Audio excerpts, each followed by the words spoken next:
Criminal, la ciencia en movimiento, además viernes de cartelera cultural. Ya están prohibiendo el chat GPT en Italia, atención, ahorita platicamos. Bienvenidos a Noticias 22, qué gusto, Laura Barrera, Karen Rivera, estar con ustedes, amigos del auditorio. Hola, Laura Regis, en la traducción de lenguas de señas mexicana. Bueno, y de manteles largos, una exclusiva aquí en Noticias 22, Karen. Así es, Rafael. Hoy les tenemos una primicia. La periodista y escritora Elena Poniatowska recibirá la medalla Belisario Domínguez, máximo galardón que otorga el Senado de la República para reconocer a mujeres y hombres mexicanos que se han distinguido por su ciencia o su virtud en grado eminente como servidores de la patria o de la humanidad. Elena Poniatowska posee una amplia trayectoria en el universo de las letras. Su obra ha tocado casi todos los géneros literarios, desde la novela hasta el cuento, pasando por la poesía, el ensayo, la crónica, la literatura infantil y también las adaptaciones teatrales. Una autora que se propuso dar voz a quienes no la tenían, que hurgó en el México profundo y que hizo del testimonio su principal instrumento contra la indiferencia. La autora de libros como La noche de Tlatelolco y Hasta no verte, Jesús mío, se suma a los grandes personajes reconocidos con este galardón como Jaime Sabines, Carlos Fuentes y Carlos Payán. La medalla Belisario Domínguez fue creada en 1953 en honor al senador chiapaneco que se opuso a la dictadura de Victoriano Huerta en la primera mitad del siglo XX. Elena Poniatowska recibirá el galardón el próximo 19 de abril en la antigua casona de Jicotencatl, en el centro histórico de la Ciudad de México. Y va desde este espacio un fuerte abrazo y una felicitación a nuestra querida autora, que en alguno de sus homenajes comentó que todos los mexicanos éramos sus nietos y qué honor ser testigo de la vida y la obra de esta gran escritora. Y es un gran pretexto para revisitar todos y cada uno de sus libros y lo celebramos y por supuesto Noticias 22 también estará ahí vamos a estar presentándoles toda esta información completa, pero por lo pronto primicia exclusiva de Noticias 22. Muchas gracias, Karen. No, hombre, gracias. Y seguimos hablando de grandes personajes y vamos a usar La Piedra de Sol, que es una reflexión sobre el crecimiento personal. ¿Por qué no para adentrarnos a dónde? Dejemos que sea nuestra guía en los confines del laberinto de la soledad.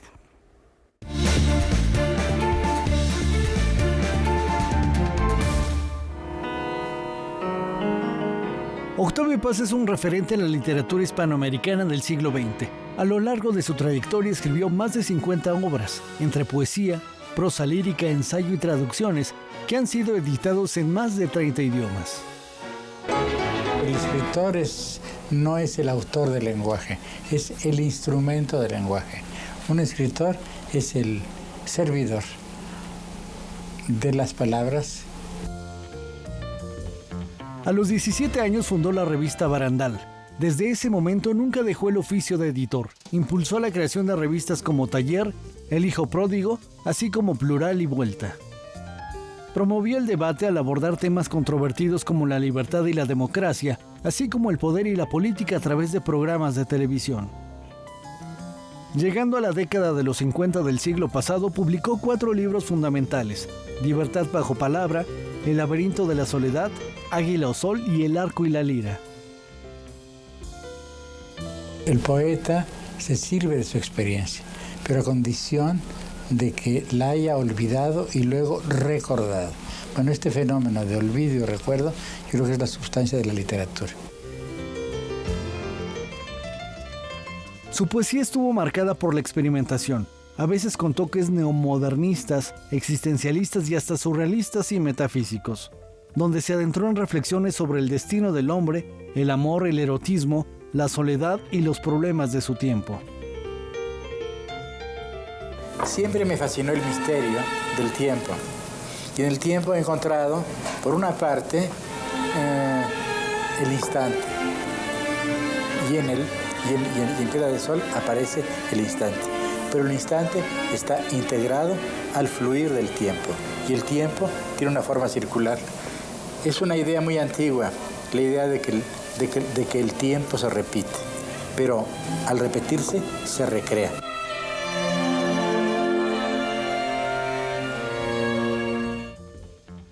Entre su obra extensa y variada destaca Cuadrivio, Ladera Este, Toponemas, Discos Visuales, El Signo y el Garabato, Monogramático, Pasado en Claro, Sombras de Obras y La Llama Doble.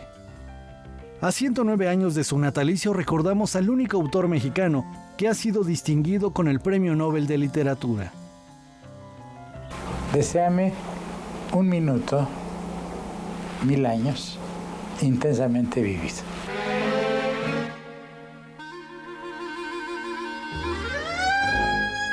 Y justo a propósito de esta efeméride, se dio a conocer que después de una serie de diversos procesos, el legado de Octavio Paz y su esposa Mary Jo están bajo resguardo. Y muy pronto, en la Pirulera, podremos tener acceso a los mismos.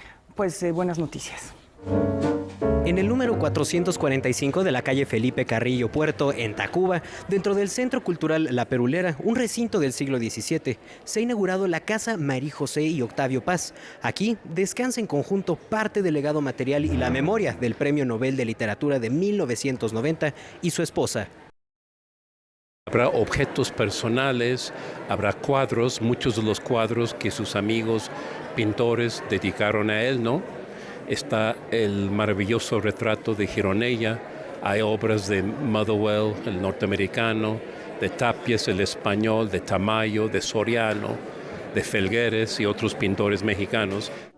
El vasto acervo de Paz, declarado Monumento Artístico de la Nación, quedó a su muerte en manos de Mary Jo. Sin embargo, la artista plástica fallece en 2018 y no hubo ninguna sucesión del patrimonio. El archivo y los bienes de ambos pasaron a manos del DIF de la Ciudad de México. Se están haciendo por parte de la autoridad jurisdiccional a adjudicaciones parciales, conforme van estando listos los bienes para ser adjudicados. Es un proceso que se tiene que llevar con mucho cuidado por la naturaleza propia de la masa hereditaria. Hemos formado un fideicomiso para que no solamente sea el DIF Ciudad de México, con la participación de la Secretaría de Cultura Federal.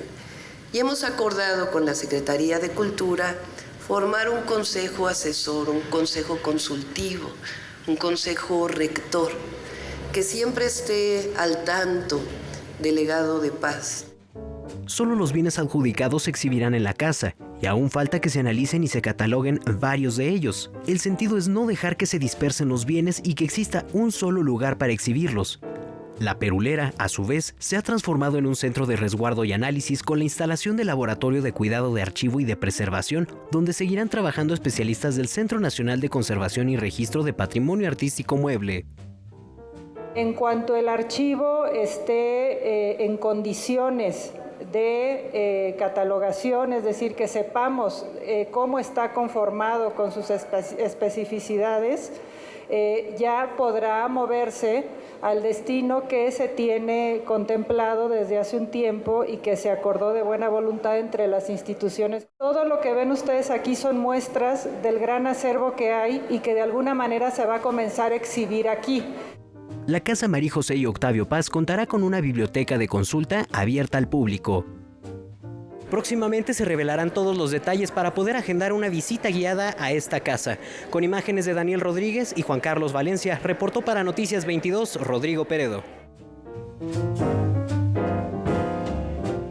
Y por supuesto que los homenajes a nuestro premio Nobel continúan. En el Colegio de San Ildefonso se lleva a cabo una ponencia muy interesante y continuará el fin de semana. Más adelante les vamos a decir lo que pasó hoy y lo que va a suceder sábado y domingo con este gran exponente de nuestra lengua, Laura. Efectivamente, así que bueno, en un ratito más les comentamos al respecto y por lo pronto les informamos que en el marco del Congreso Internacional de la Lengua Española, la pregunta está en el aire. ¿Cuál es el término más adecuado para llamar a nuestro idioma?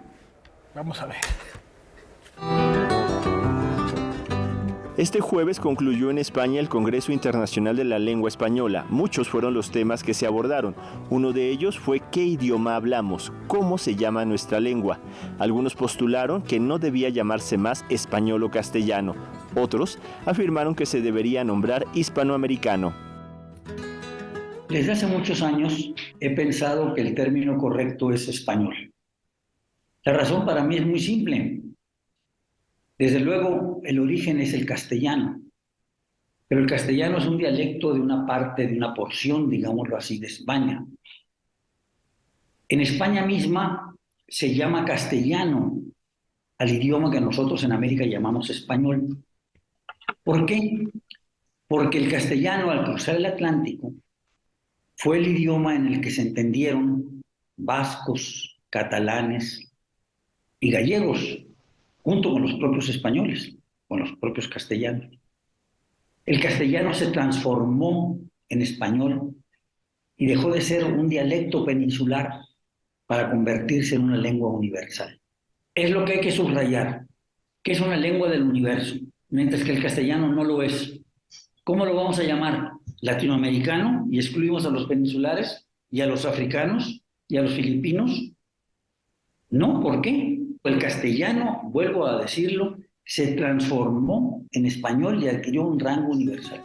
En España se calcula que hay algo más de 45 millones de hablantes. En América Latina el número supera los 430 millones, sin contar los 2 millones de Guinea Ecuatorial y los más de 50 millones que la tienen como primera o segunda lengua y que viven en Estados Unidos.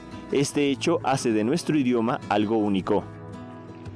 El español es una de las 2 lenguas más habladas en el mundo en este momento, inmediatamente después del mandarín. Pero el mandarín se habla fundamentalmente o solamente en una porción de la geografía planetaria, mientras que el español está difundido en varios continentes. Y es una lengua que mucha gente quiere aprender, además. Es una lengua sonora, nítida, su ortografía es muy clara, no tenemos diferencias de sonidos, salvo en la X o en alguna otra, en la C, diferencias de sonido en las letras, como lo tienen otros idiomas. Es una lengua clara, nítida, muy desarrollada.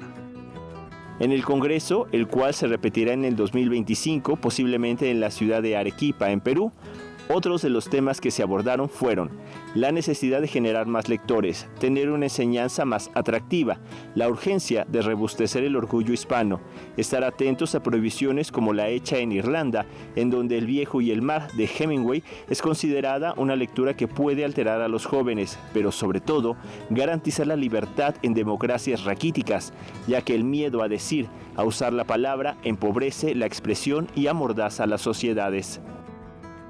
Noticias 22, Alberto Aranda. Una reflexión interesante, sobre todo considerando la cantidad de pobladores en el mundo que hablan nuestro idioma, como le quieran llamar después de esta reflexión, pero también hay que irnos a los localismos. Nosotros hablamos mexicano, que sí es también una derivación, y como en otras partes de la República, el mexicano que se habla es distinto al mexicano que se habla en Yucatán al mexicano que se habla en Monterrey. En el norte de la República, y de ahí los diccionarios de mexicanismos que la propia academia ha presentado en diversos momentos y otras instituciones, porque hay muchas variantes dialectales en el sentido de que adoptan palabras de cada una de las regiones. Entonces, bueno, la riqueza de nuestra lengua, afortunadamente, no se pone en duda, la diversidad, el crecimiento que tiene. Y bueno, pues, español, ¿no? Y está vivo, el idioma está vivo y se está transformando, entonces también tratar de encasillarlo es un poco o un mucho muy complejo. Y con esta reflexión nos vamos con cosas también muy complejas que tienen que ver con otro tipo de inteligencias no naturales sino artificiales, después de la pausa. Volvemos.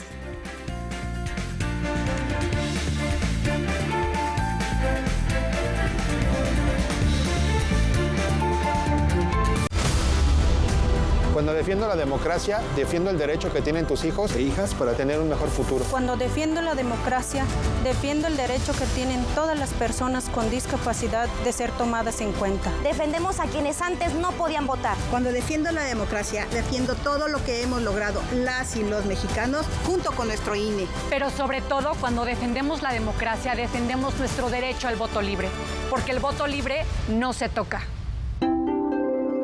En MX Nuestro Cine están los más variados filmes y ciclos que permiten conocer todas las distintas tendencias y géneros de la cinematografía mexicana.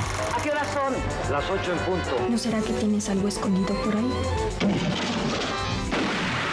¿Qué actriz que aprobé? No aprobé nada. Anúnciate en MX Nuestro Cine. Comercial @canal22.org.mx.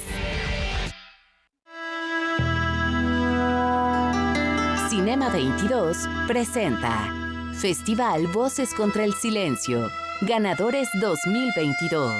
For me, being a human is more important than any religious identity.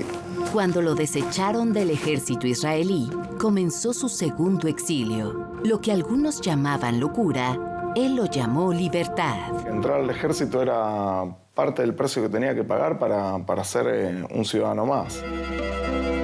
Derechos humanos. Bajar, subir, bajar. Viernes, 22:30 horas.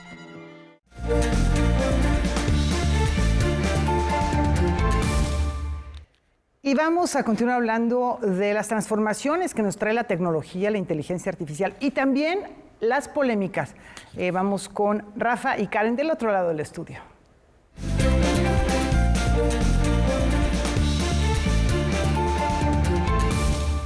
Pues en efecto, Laura, no sabemos si el algoritmo nos trajo a esto, pero la semana ha estado presente las inteligencias artificiales. Ya hablamos de cine hecho con inteligencia artificial, de artes plásticas hechas con inteligencia artificial, de música hecha con inteligencia artificial. Más adelante les vamos a platicar de la gran polémica que está hoy circulando como tendencia a propósito de la invasión de las inteligencias artificiales. Pero la pregunta, mi querida Karen, muy buenas noches, es... ¿Las máquinas piensan? ¿Es cierto lo que decían que los robots sueñan ovejas eléctricas? Fíjate que no lo sé, pero no sé si estás listo, Rafa, para ser sustituido por una inteligencia artificial. Esa sería mi pregunta, pero después lo podemos platicar. ¿Qué tal? Qué gusto saludarlos. Y bueno, efectivamente, en la era digital, los cambios ocurren de manera más rápida que como ocurrieron en las anteriores revoluciones industriales. Para poner un ejemplo, Rafa, de esto, imagínense que para que 95 de cada 100 hogares tuvieran una línea telefónica en Estados Unidos, se requirieron 100 años. En 2007 llegaron los primeros smartphones al mercado y ahora hay más de estos dispositivos que humanos en el planeta Tierra. Y la tecnología que ha roto récord de aceptación en la humanidad es ChatGPT, y de eso va Liminal de hoy. ¿Cómo escribir un poema? ¿Cómo componer una canción con sus respectivos acordes o leer un libro en otro idioma? Parecerían preguntas difíciles, pero actualmente existe un oráculo tecnológico para resolverlas: la inteligencia artificial y en particular ChatGPT. Esta aplicación fue desarrollada por la empresa OpenAI para generar respuestas coherentes a preguntas hechas por humanos en lenguaje natural. El algoritmo tuvo que ser entrenado durante bastante tiempo. Entrenado significa que se le dotó de mucha información, que tuvo que procesar y que tuvo que estructurar de alguna forma para poder elaborar sus respuestas. Esta tecnología dispone de más de 175 millones de parámetros. Cuantas más preguntas se le hagan, más información se añade y más correcciones se introducen en sus algoritmos para depurarlos. Con lo anterior, la pregunta es, ¿las máquinas pueden pensar? Este tipo de inteligencia artificial que se está utilizando, que se está desarrollando, se basa en el uso de grandes cantidades de datos, de métodos estadísticos, eso es lo que hay detrás, y lo que hacen es procesar esa información y dar una respuesta que evidentemente el algoritmo no entiende. Desde sus orígenes, la inteligencia artificial buscó simular a la humana. Aplicaciones como ChatGPT se inspiran en el funcionamiento de las redes neuronales profundas y cuentan con elementos que les permiten la entrada de datos, los conductos de transmisión y la unidad de salida, tal cual como se conectan las neuronas y procesan la información en el cerebro. Pero a diferencia de la inteligencia humana, la IA no tiene conciencia del yo ni miedo a morir, por lo que ChatGPT no está conectado con el pensamiento ni con la memoria. No fue entrenado para responder siguiendo ciertos patrones, elaborando las oraciones de cierta forma, y hay algoritmos detrás de todo eso. ChatGPT simula acciones humanas, por lo que son los humanos los que dotan de intencionalidad al fenómeno computacional. En este sentido, es importante revisar los parámetros éticos. Por ejemplo, si un programa de estos se pusiera al frente de una tarea que pusiera en riesgo potencial la vida humana, pues tendría que haber un responsable, ¿no? ¿Quién va a ser el responsable? ¿El que desarrolló el software, la empresa? Obviamente no puede ser el software, ¿no? No van a meter el software a la cárcel. Y en materia de comunicación, ¿será que se puede hablar de un desplazamiento de funciones de humanos por máquinas? En este caso, bueno, a lo mejor haya ciertos empleos de presentadores de noticias, de gente, por ejemplo, que hacía la búsqueda manual de noticias. Yo creo que más que los presentadores, aquí estarían en peligro la gente que típicamente se ponía a buscar en diferentes medios noticias y hacía como un resumen. Sin duda, para poder hacer un uso racional de estas tecnologías, es fundamental su regulación. Noticias 22, Karen Rivera.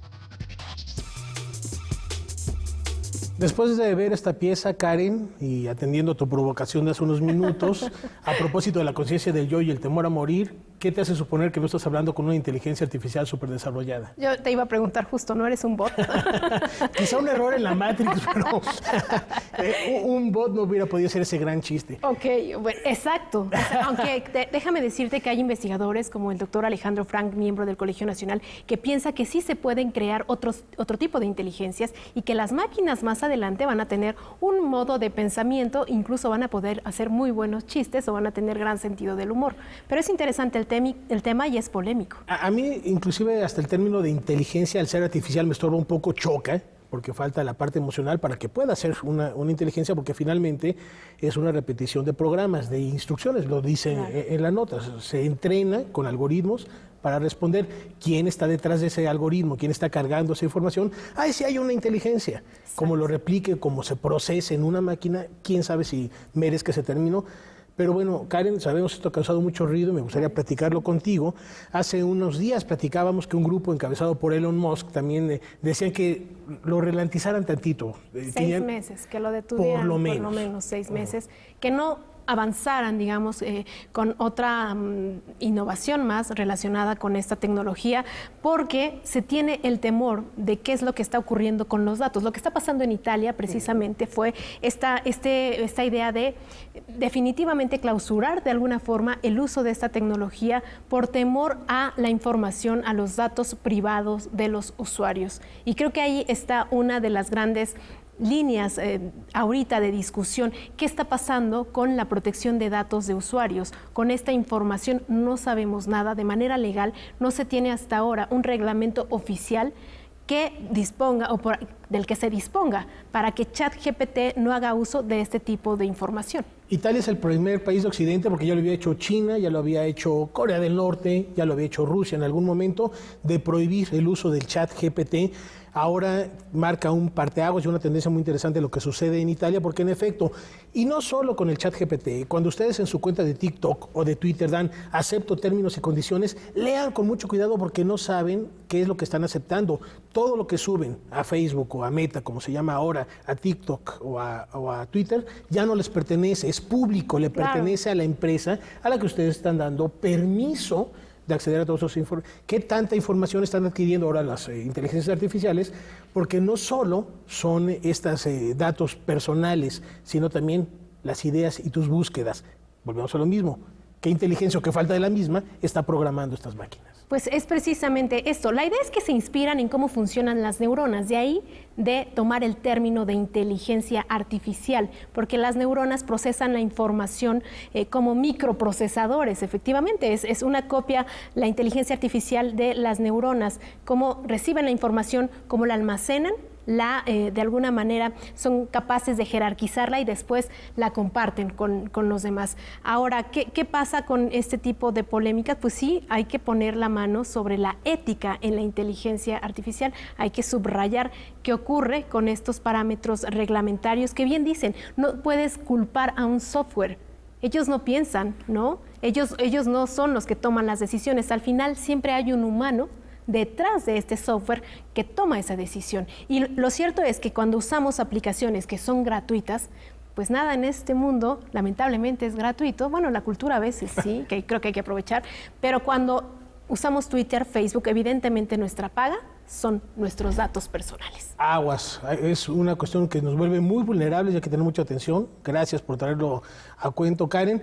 E insistimos, para que haya arte, Laura, y lo platicábamos, también es necesario esa capacidad de equivocarse, de entender y reaprender como seres humanos de los errores y tener esa imperfección, que es lo que finalmente da sentimiento y feeling.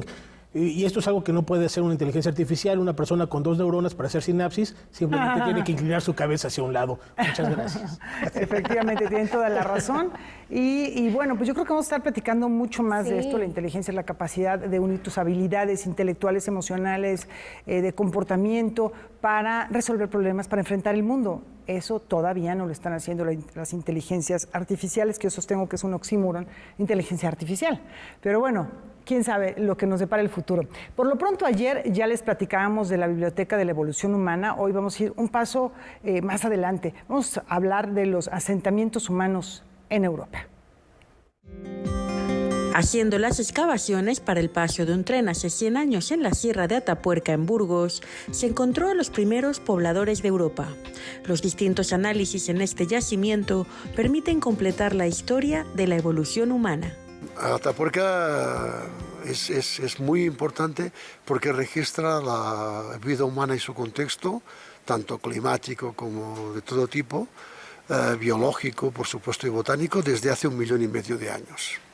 Y se han encontrado 5 especies que explican toda la evolución en el continente europeo. Además, se ha encontrado, las primeras pruebas se encontraron de canibalismo en la historia de la humanidad. Se ha podido documentar las primeras pruebas de acumulación intencional de cadáveres.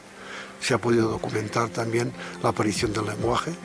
Aquí se encontró en 1997 los restos del primer homínido europeo. Sus restos datan de aproximadamente 1.200.000 años y se le denominó Homo antecessor.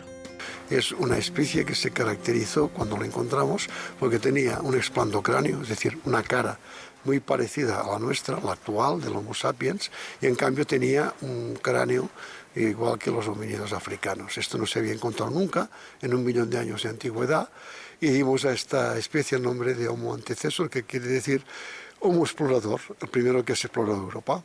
Actualmente estamos trabajando en el campo de la paleogenética y sobre todo el análisis de proteínas.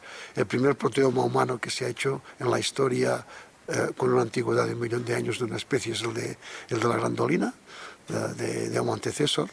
Y a nivel genético conocemos que los preneandertales, los padres de donde se originan los neandertales, tenían relaciones con otras especies como los Denisova y que fueron precisamente esta especie encontrada aquí en Atapuerca los que dieron lugar más tarde al conocido homínido neandertal. Para Canal 22, desde el yacimiento arqueopaleontológico de Atapuerca, en Burgos, España, Francina Islas, corresponsal. El amor por las letras se transforma en ondas hercianas. A la frecuencia de Radio Educación llegó un nuevo programa titulado Tinta Indeleble, Letras de Ayer y Hoy. Mediante adaptaciones radiofónicas ambientadas sonoramente, esta serie busca compartir con sus audiencias el gusto por la literatura, los libros y los relatos cortos, desde clásicos de antaño hasta ejemplos de la narrativa contemporánea mexicana.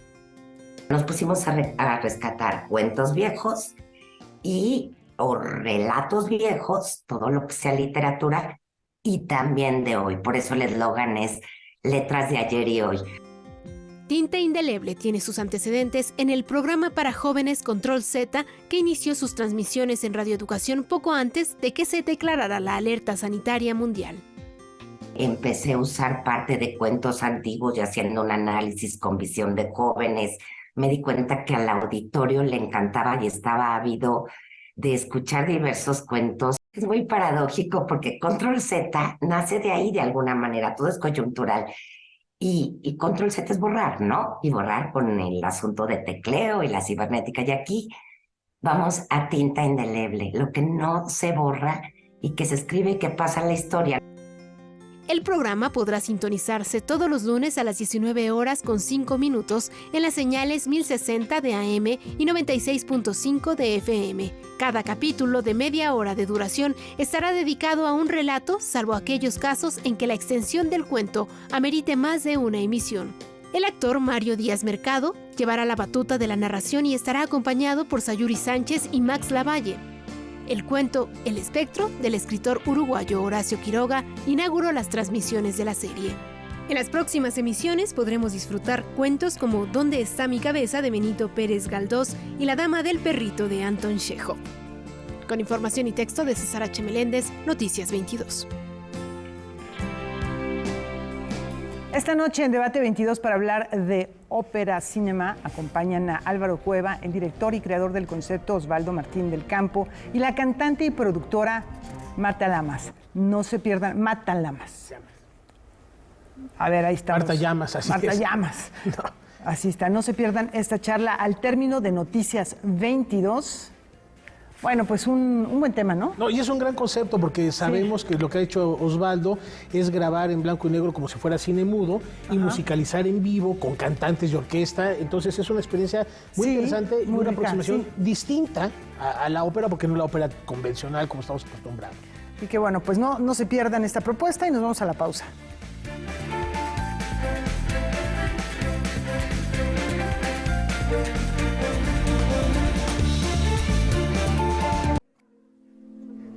Cada vez hay menos hablantes de mazahua en México. De alrededor de 136,000 que había en 2010, la cifra se redujo a 132,000 en 2020, de acuerdo con el INEGI. Casi todos los hablantes que quedan son ancianos o tíos, como se les dice a los mayores de esas comunidades indígenas en señal de respeto. Cuando yo crecí era puro mazahua. Ahora yo le encuentro a los alumnos, le digo, pero como no todavía no saben. Yo marachega media yo chirishiko kimidia mashkoya pegi katro hago hias. Le digo que cómo amanecieron, cómo están, pero como no saben no me contestan. Durante siglos, ellos fueron los responsables de transmitir la lengua a las nuevas generaciones, hasta que esta tradición se rompió. La lengua mazahua se habla en 2 municipios de Michoacán y en 10 del Estado de México. Justo en este último se localiza San Antonio La Ciénega, un pueblo donde la lengua prácticamente se perdió entre la población menor de 70 años. César, un joven de la localidad, asesorado por 2 amigos suyos de la Universidad Intercultural del Estado de México, desarrolló en la UNAM una aplicación de celular llamada Mazahuap, que ya se usa para enseñar la lengua en la primaria, secundaria y preparatoria de San Antonio La Ciénega.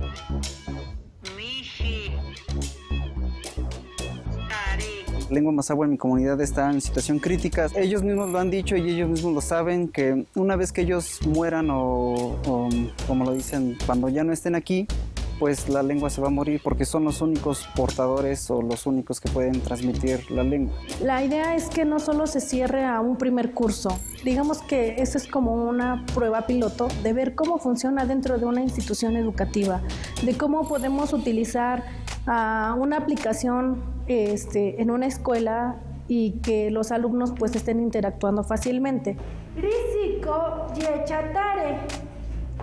El objetivo es que en breve estos cursos se impartan en comunidades mazahuas vecinas y que en el mediano plazo llegue a otras más alejadas.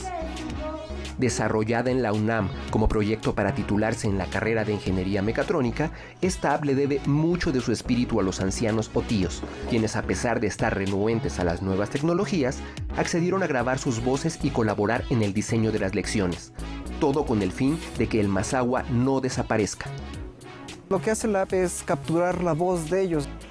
César diseñó Mazahuap como una aplicación de celular y no como página web debido a que en su pueblo solo el 3% de los hogares tiene internet.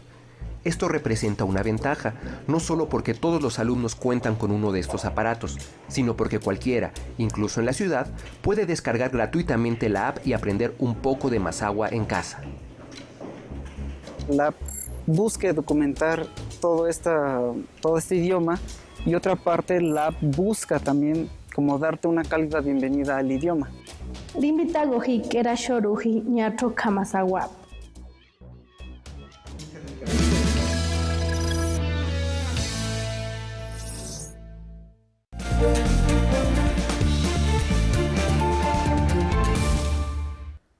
Ya lo anticipábamos hace unos minutos, también celebrando la memoria del Premio Nobel de Literatura Mexicano Octavio Paz, se llevó a cabo la mesa Corriente Alterna, Octavio Paz y la nueva poesía. Aquí el reporte. Hace un año exactamente fue inaugurado en el Colegio de San Ildefonso el memorial Octavio Paz María José Tramini, donde descansan las cenizas del Premio Nobel mexicano y su pareja de vida por más de 3 décadas. No es casualidad que el emblemático recinto capitalino fuera elegido como la última morada del poeta, pues en los salones y pasillos de lo que antes fuera la Escuela Nacional Preparatoria comenzó su trayectoria intelectual y literaria.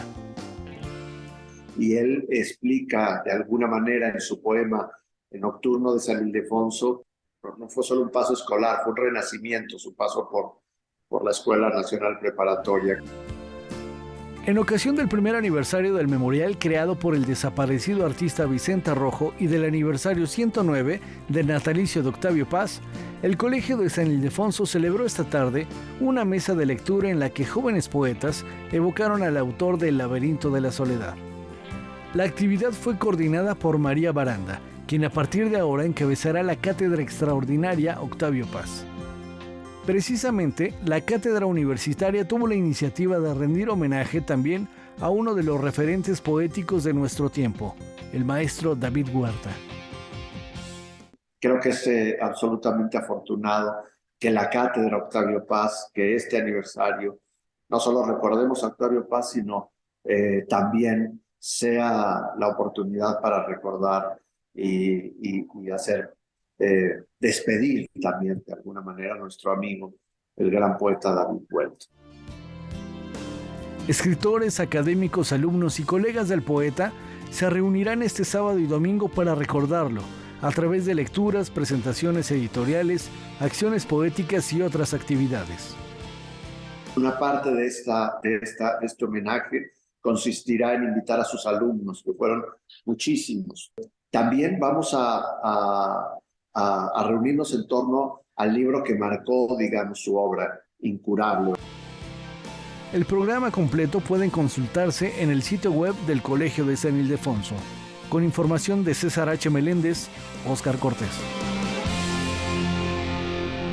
Para que lo anoten en su agenda, 11:30 de la mañana, sábado y domingo, lo que acabamos de escuchar, Octavio Paz, David Huerta, hay que tenerlos muy presentes, su obra, dialogar sobre ello, como se propone en este encuentro que nos acaba de presentar nuestro compañero Oscar. Así es, en el Colegio de San Ildefonso, la cita está hecha el fin de semana.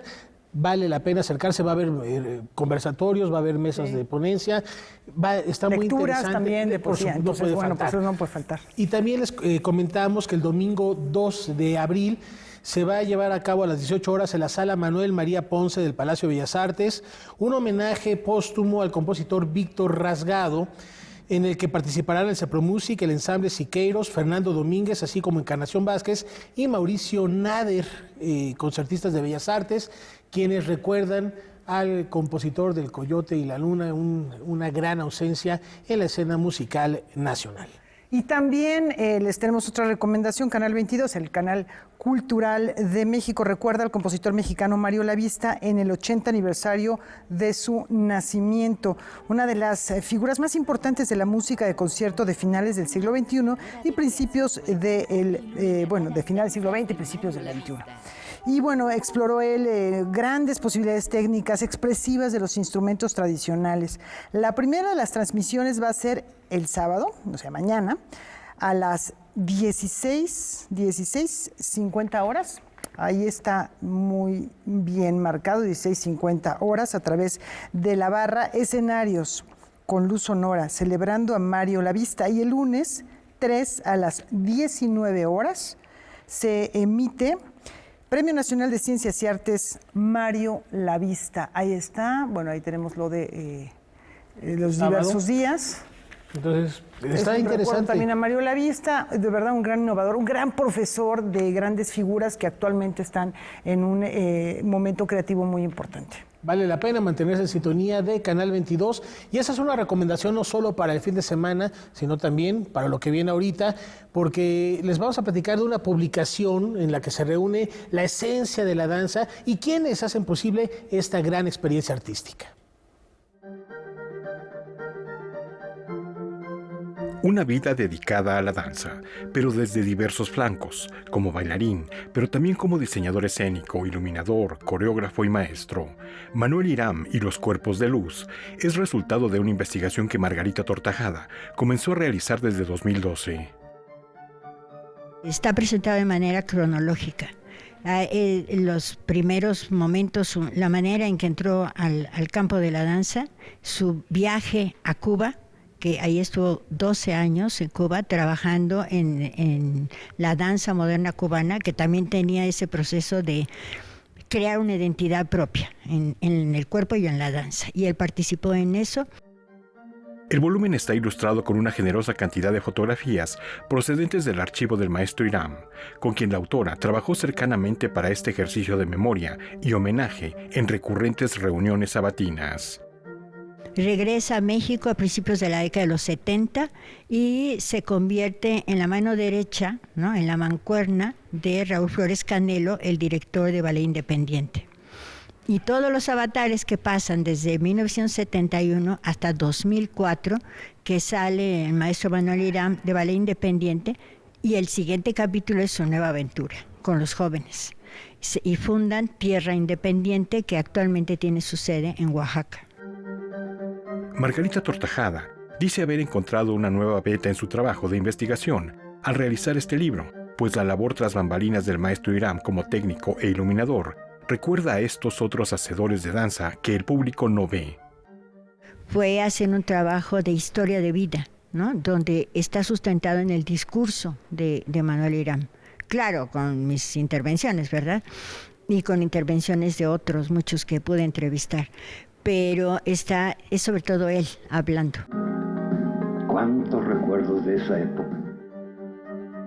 Manuel Hiram y los cuerpos con luz es una coedición del CENI de Danza, la Universidad Veracruzana y la editorial Nicolasa con el Sistema de Apoyos a la Creación y Proyectos Culturales. Noticias 22, Víctor Gaspar. Hoy es Día Internacional de la Visibilidad Trans.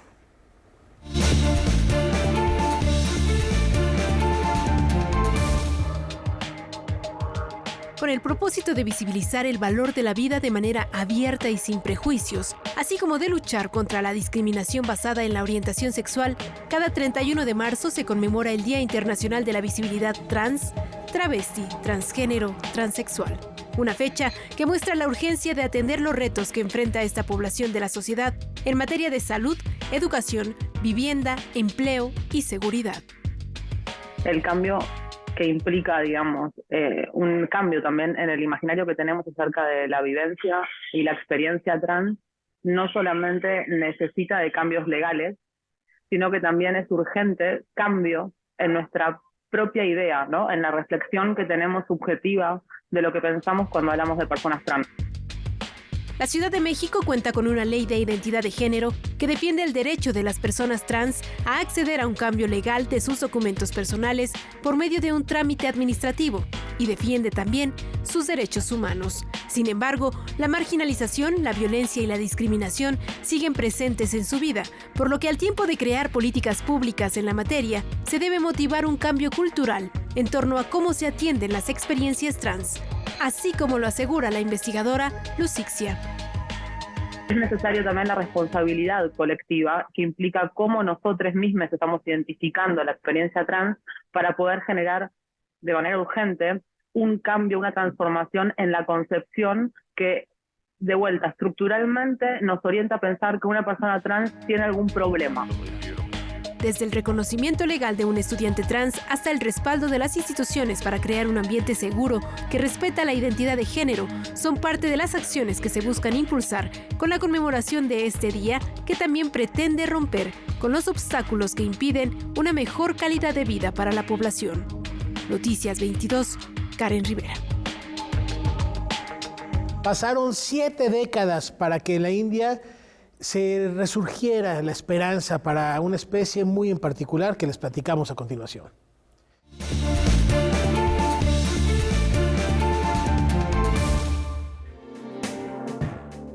Más de 70 años después de que fueron declarados oficialmente extintos en la India, nacieron 4 cachorros de guepardos.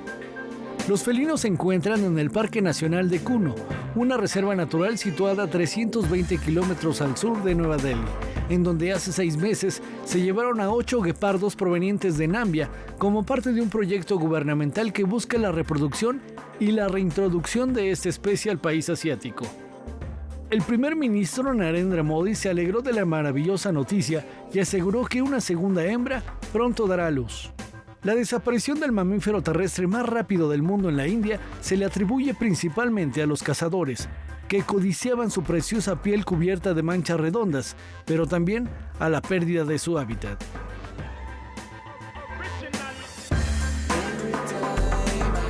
No son fáciles estos proyectos. La verdad, reintroducir una especie que ha sido desaparecida y bueno, pues el hábitat es lo importante. Desaparece el hábitat y la especie no tiene dónde vivir. Es una gran noticia y de nueva cuenta un llamado de atención para reflexionar sobre el impacto que tenemos los seres humanos en la Tierra. No solo es nuestro hogar, es hogar de muchas especies con las cuales hemos acabado. Y aquí tenemos el jaguar, por ejemplo, ¿no? Hablando de especies felinas que pues está en enorme riesgo. Con esta reflexión nos vamos a una brevísima pausa y más aquí en Noticias 22.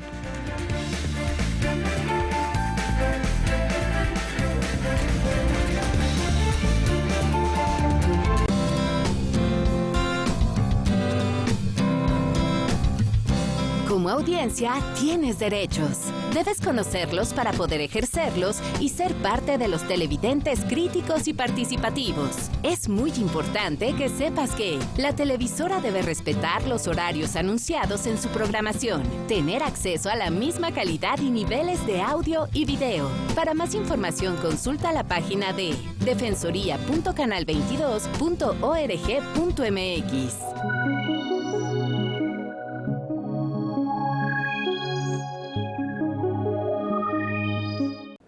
Hola, yo soy Osvaldo Martín del Campo y soy creador del concepto Ópera Cinema. Yo soy Marta Llamas, productora y cantante en Ópera Cinema. Van a ser muy felices, se los garantizo, porque les hemos preparado un contenido de oro con los creadores de Ópera Cinema. Quédense después del Noti, les conviene. Es un programa especial de Debate 22. ¡Los esperamos! Hoy, 21 horas, por Canal 22. La cultura se ve en todas partes.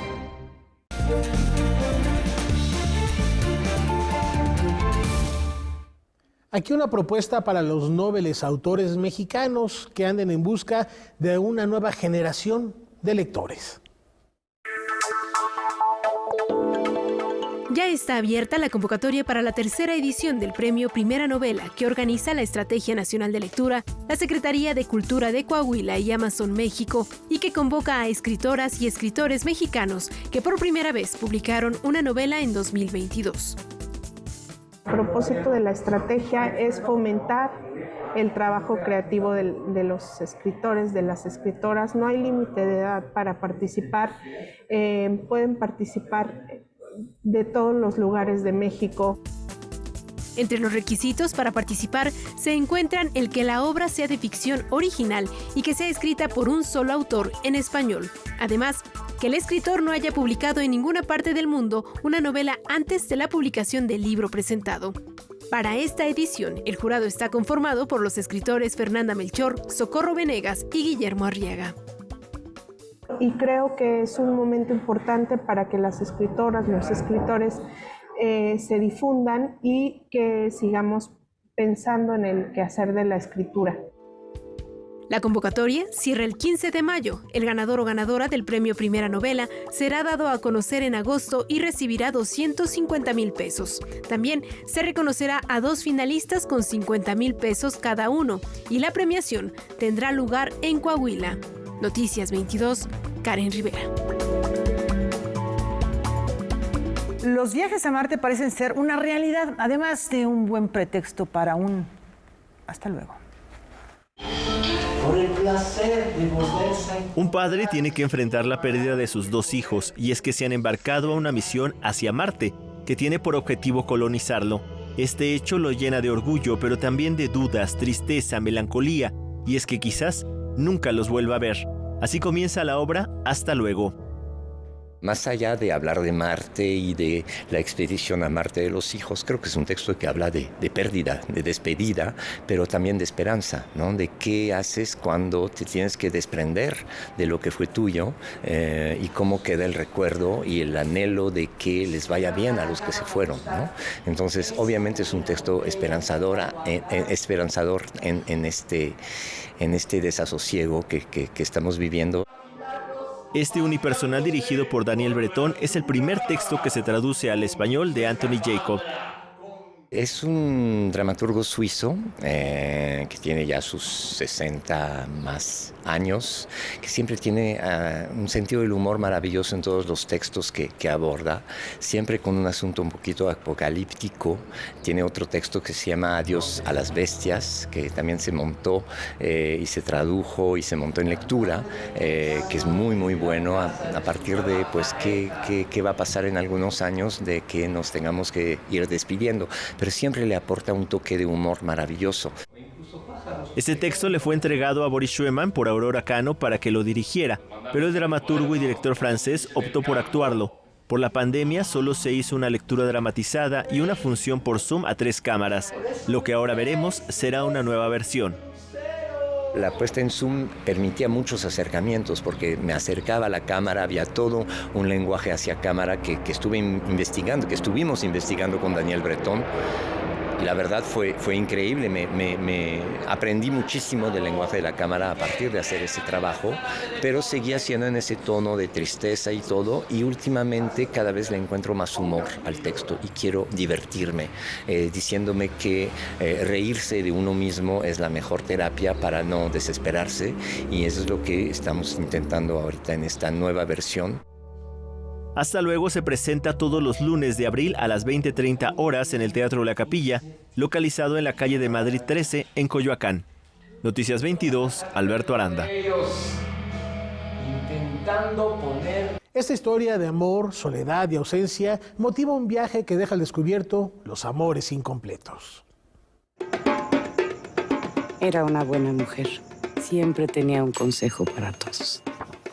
Amores Incompletos es la más reciente película del director Gilberto González Penilla, una comedia de humor negro. Mi esposa me puso el cuerno con 3 amantes.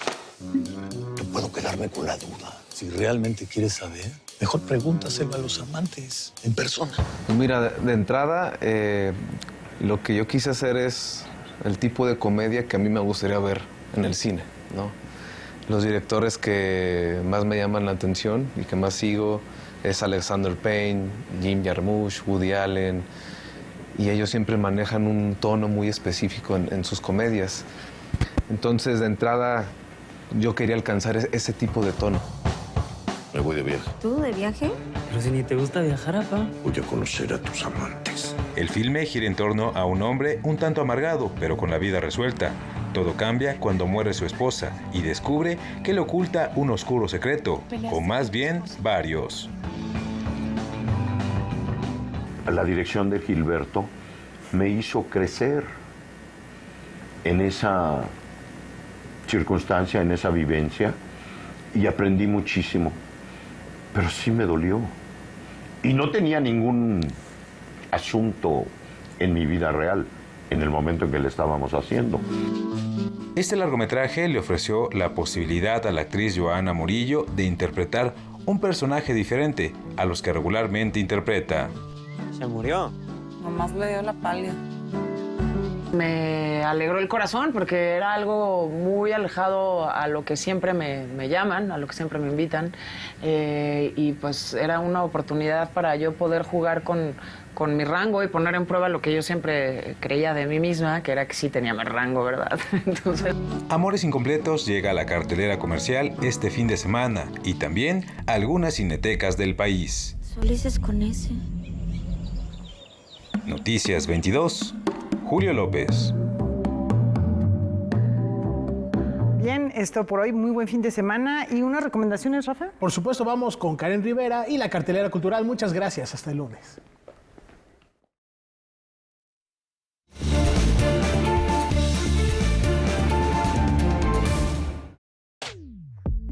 Bienvenidos a la cartelera cultural. ¿Listos para divertirse? ¿Son capaces de mostrar la versión más desagradable de ustedes sin temor a las consecuencias? De esta pregunta parte la obra de teatro Dos locas de remate. El montaje narra la historia de 2 hermanas, una de ellas entregada al arte y a los gustos refinados, incapaz de tolerar el desorden en su lujoso departamento y de tener empatía por los demás. Y la otra, una mujer viuda en bancarrota que profesa el amor por las plantas. En un constante duelo de opiniones encontradas y concepciones opuestas de la vida, esta tragicomedia muestra con humor lo difícil que es escapar de la familia por mucho que nos esforcemos. Y del arte dramático nos vamos a caminar entre música y literatura con la 9ª edición del Festival Jazz Book, que organiza el Centro Cultural El Convite en coordinación con el Fondo de Cultura Económica. Totonaba Trío, Chicles de Mora Cuarteto, el trío Juanjo Gómez Orgán y Jorge Fernández son las propuestas sonoras que contempla este encuentro y que pueden escuchar por separado cada miércoles de abril. Todas ellas acompañan la lectura dramatizada de cuentos como El Crítico de Antonio Malpica, Subasta de María Fernanda Ampuero y Sobrevivir los domingos de Eduardo Jalfón. Seamos testigos de estos vientos de jazz. Pero si lo de ustedes es sacar brillo al zapato, la Secretaría de Cultura de la Ciudad de México los invita al Gran Cumbión Zócalo. En la Plaza de la Constitución se presentan los principales exponentes del ritmo por excelencia colombiano, que fue protagonista de una auténtica revolución musical presente hasta nuestros días. Margarita, la diosa de la cumbia, los Asquis y Cumbia Kings se dan cita en este concierto que recuerda el origen centroafricano de este movimiento sonoro que comenzó como una danza de seducción y se convirtió en un ritmo adoptado por cada país.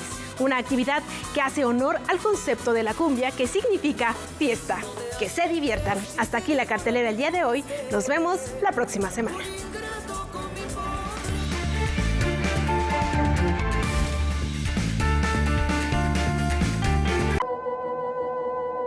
Joseph Kosuth, pionero de la